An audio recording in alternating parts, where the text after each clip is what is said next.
Hello everyone and welcome to day 17 of our ACT Math Prep Review.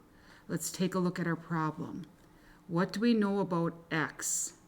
It says 4 is less than the square root of x, which is less than 9. So first of all, we need to understand what square root means.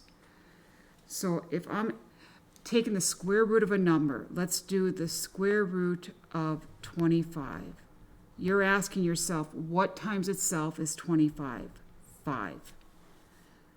All right, if you have the square root of 36, what times itself is 36? 6.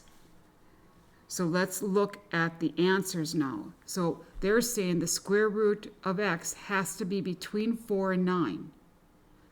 So in the first answer, it says it can be anything between 0 and 5. Well, if I put 4 in for x, what's the square root of 4? 2. Is 2 between 4 and 9? No. And that throws out this answer too, because 4 is between 0 and 65, and the square root of 4 is 2. Throws that one out. Between 2 and 3, well, say you took the square root of 2.5. That's going to be 1 point something. That's not going to fall between 4 and 9. So that's out. Here, 4 and 9. Well, say you took the square root of 8.